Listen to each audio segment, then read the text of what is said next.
मैं जो कुछ सीखा, इंस्पायर हुआ, सन 2000 की बात है। मध्य प्रदेश और छत्तीसगढ़ का विभाजन हुआ, उच्च न्यायालय के बंटवारे की बात आई। उस समय इस बात को आंदोलन के शिखर तक पहुंचाने वाले यदि कोई वकील था तो वो माननीय सुजय कौन था। जहां तक मुझे याद है, दैनिक भास्कर में जो तस्वीर छपी थी वो शायद रसल चौक की थी, जब वहां सभी अधिवक्ता वहां पर इकट्ठे थे और पॉल साहब, कोई रिक्शा वाला वहां से निकला होगा तो पॉल साहब ने उसका रिक्शा लिया और रसल चौक के 3 चक्कर लगाए सभी वकीलों के साथ नारे लगाते हुए। उनको देख के मैंने बहुत कुछ सीखा। क्षमा चाहता हूँ सर यदि कुछ त्रुटि हो गई हो तो, क्योंकि हमारे अध्यक्ष महोदय ने पहले ही मुझे लिबर्टी दी कि पॉल साहब आज इस बार के सदस्य हैं। अब मैं इस क्रम को आगे बढ़ाते हुए माननीय अनिल खरे साहब सीनियर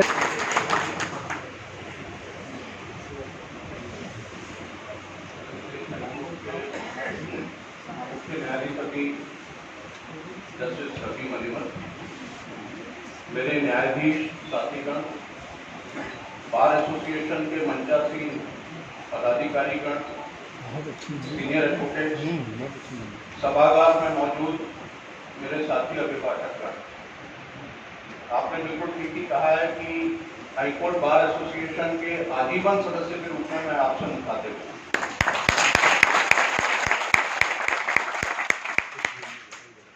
मैं, जैसा मेरे पूर्व वक्ता भी कह रहे थे, मेरे मन में भी बड़ी मिश्रित भावनाएं।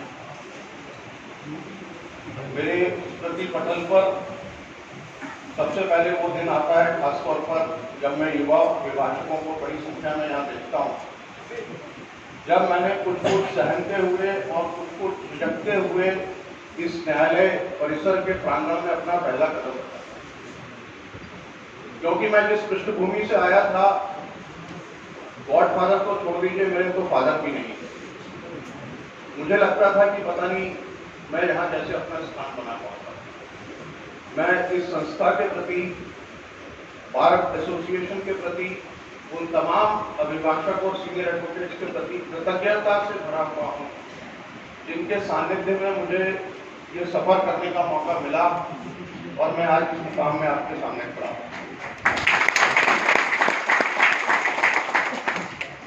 किसी अहंकार के रूप में नहीं, पर ये तो सभी ने कहा है, हमारे ग्रंथों में लिखा है कि परिश्रम का कुछ ना कुछ जरूर फल मिलता है।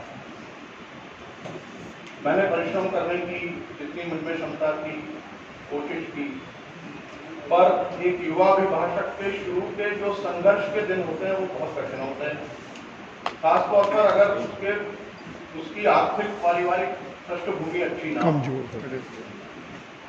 और उसी समय मैंने एक कदम और उठा लिया था कि मैंने पूरी तरह से स्थापित हुए बगैर विवाह भी कर लिया था, क्योंकि मेरी उम्र विवाह की थी। और मेरी पत्नी ग्वालियर में सेवा करती थी, मैं यहाँ था, तो बड़ी मुश्किल से हम लोगों ने बैंक से लोन लेकर एक लूना खरीदी थी, तो फिर मैं साइकिल से लूना के सफर पर आ गया था।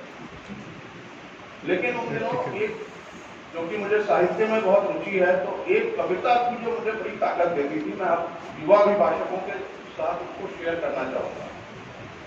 और वो कविता ये थी कि अपना क्या है इस जीवन में, सबको लिया उधार।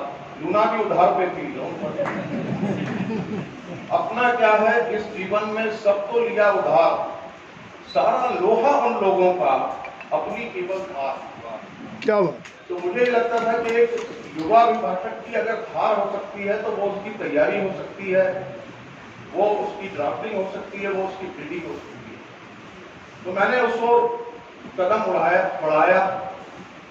मैं आपसे शेयर करना चाहता हूं कि उन दिनों में जो सीनियर्स थे वो कोई पहले दिन से हाईकोर्ट में आपको अपीयरेंस की अनुमति नहीं देते। मुझे 1.5 साल बाद पहली अपीयरेंस की अनुमति मेरे सीनियर ने दी। उन दिनों बहुत सारे ट्राइब्यूनल्स होते थे, state administrative tribunal, central administrative tribunal, central government industrial tribunal, labour court, industrial court. तो 1.5 साल मैंने इन न्यायालयों में अपीयरेंस दी, तो कुछ शायद परिपक्वता मुझमें आ गई थी। और इन सारे न्यायालयों में उन दिनों में काम नहीं होता। एक युवा अभिभाषक की बड़ी ललक होती है कि वो एक गाउन पहन के हाईकोर्ट के सामने अपीयर। मैं सोचता था कि सीनियर मुझे कब मौका देंगे। तो एक मेरा खुद का प्रकरण मेरे पास आया, और वो क्योंकि पहला प्रकरण था उच्च न्यायालय का, तो मुझे उसका आज भी नाम याद है, अर्जुन मिस्त्री versus south eastern coalfields limited. तो उस प्रकरण में मेरे सीनियर ने, जब ऑनरेबल जस्टिस आर.के. गुप्ता साहब ने जब एक दिन पहले कॉल लिस्ट देखी, तो उन्होंने पाया कि मेरा कोई मुकदमा लगा है, और वो मुकदमा लगा जस्टिस बी.एम. धर्माधिकारी और जस्टिस इजरानी साहब की बेंच में। तो उन्होंने कहा कि कॉल तुम्हारा कोई मैटर लगा है, तो ऑफिस के भी ये 6-7 मैटर्स हैं, तो तब देखते हैं। तो भाग्यवश मेरी जो पहली उपस्थिति हुई न्यायालय के सामने, वो एक साथ 6-7 मैटर्स में हुई। लेकिन ऑनरेबल जस्टिस धर्माधिकारी को लगा कि पहले दिन मेरी अपीयरेंस है हाईकोर्ट के सामने, तो उनको लगा कि उसकी तैयारी बहुत अच्छी है। तो उन्होंने मुझे 2 केसेस में अंतरिम राहत भी दी, और फिर उन्होंने पूछा कि young man what's your good name and how many years of practice you have put. मैं पूरी जिम्मेदारी से आपसे ये कहना चाहता हूं कि अगर उस समय मेरे रक्त का नमूना लिया जाता तो हीमोग्लोबिन बहुत ऊपर निकलता। न्यायाधीश की एक जिम्मेदारी ये भी है कि वो युवा अभिभाषकों को, बार एसोसिएशन के मेंबर्स को पनपने का मौका दे।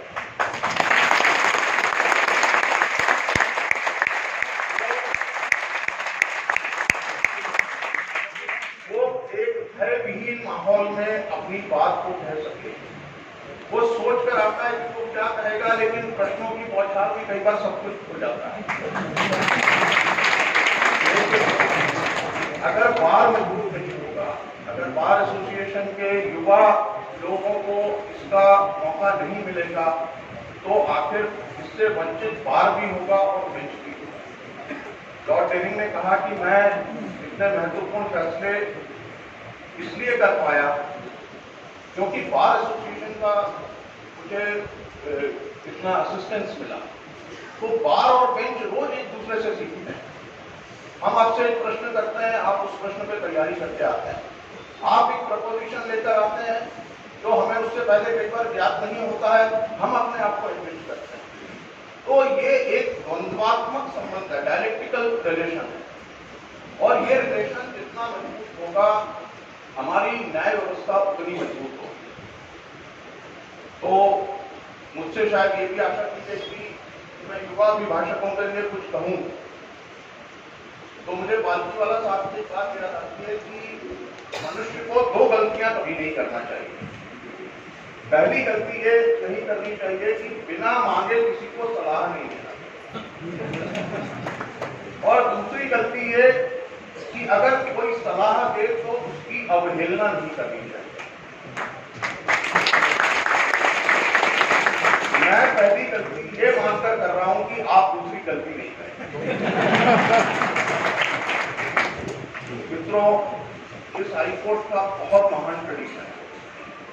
यहाँ के अभिभाषकों के बारे में मैं आपको एक उदाहरण देना चाहता हूँ कि सुप्रीम कोर्ट के मुख्य न्यायाधीश से बार एसोसिएशन का एक प्रतिनिधि मंडल मिलने गया, और उन्होंने कहा कि किसी फंक्शन में हम आपको इन्वाइट करना चाहते हैं। तो उन्हें थोड़ा संकोच था, हिचकिचाहट थी।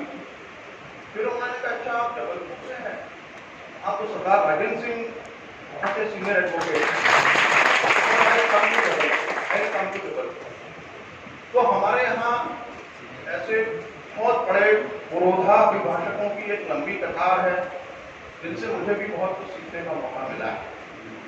मैं आप सबसे यही कहना चाहता हूं कि न्याय व्यवस्था को मजबूत करने के लिए और अपने स्वयं के व्यावसायिक कौशल को मजबूत करने के लिए बहुत अध्ययन करिए, बहुत तैयारी के साथ जाइए। अगर आपकी तैयारी अधूरी लगती है तो अगली बार कोशिश करिए कि हर वो संभावित प्रश्न जो न्यायालय से आता है उस पर आपकी तैयारी हो, क्योंकि अगर बार मजबूत होगा तो ही बेंच मजबूत होगी।